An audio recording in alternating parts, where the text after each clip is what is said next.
So we're talking about grading, and now we're going to talk about what can we do about it. Basically grading has an incredible effect. It's highly subjective, and yet we are all kind of tied into this A through F scale. So let's talk about it with some basic math involved. And I know math, oh my gosh, but you need to pay attention to this math.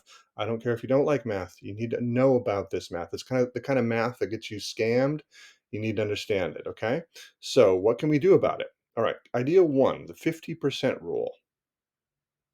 I actually instituted the 50% rule because it seemed better to me. Now, I understand the reasons for not giving a child 50% when they haven't done anything. You want to rolling zeros, you got zero for that assignment. It emotionally makes sense, but mathematically, it's a terrible idea because what happens is it skews the results so much.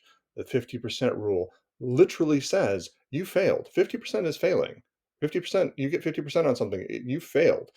50% gives people who do nothing nothing. It just says you failed at a slightly higher rate than you would have otherwise failed. It looks the same on the grades, it looks the same everywhere else, but it makes a profound difference in letter grades.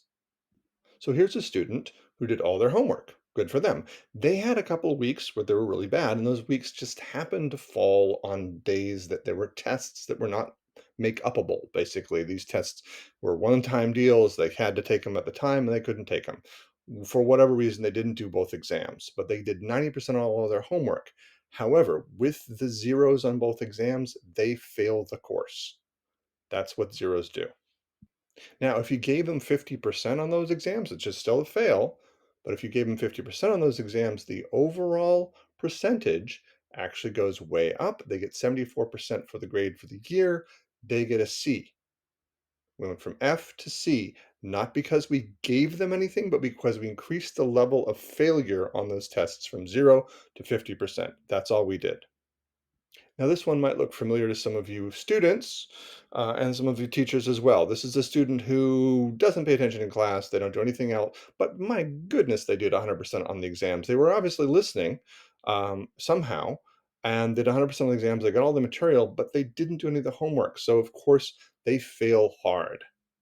So, but what happens next year? I mean, they've mastered the material. They're not going to pay better attention the next year in class, and the chances of their procrastination improving are slim.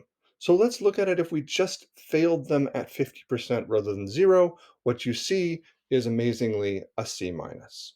These people mastered the material. They didn't get an A because they didn't do the basic work, but they get a C minus rather than an F. So that moves them forward. They're not going to go to college in that subject, or they might because they've mastered the material even without paying attention. But the point is they get a C minus rather than F simply by failing less hard. Now, I know some of you are like, why do I care? Because I'm not that kid who doesn't do their homework. And if you miss both tests, that's on you. You should have made it up somehow.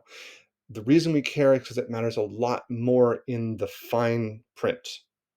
So here's where it gets ugly, okay? This kid did really well on their exams. They did most of their homework, but they missed three homework assignments. Three. They fail because the homework assignments, that zero drags down the average so hard, even though they did great, they did A work on everything they did, that it's dragged down to a D plus. They flunk the course because of three missing homework assignments. Now, maybe you feel good about that. Maybe you say, oh, they missed three homework assignments, screw them, they fail. But look at what happens if they just missed two homework assignments. Well, they passed, but they got a C. Two homework assignments, A work throughout the rest, a C. What if they just missed one homework assignment? Just one. A work, one homework assignment missed, B. Why? Because that zero drags that A all the way down to a B. If that feels good to you, okay. But one missed homework assignment and A work throughout the entire semester, it feels a little unfair to me. Now, what would happen if we use the 50% scale in all three of those cases? If you miss three assignments, you get a B minus. Two missing assignments, you get a B, and one missing assignment, you get an A minus. That feels better to me. So when we talk about the 50-point scale, it's not about giving Fs anything more than F. It's about those kids who are getting that C minus or that C plus versus that B minus. Those students, one or two missing homework assignments with a zero, drags down their grade unfairly, I feel. And that's why we should put in the 50% scale throughout the school.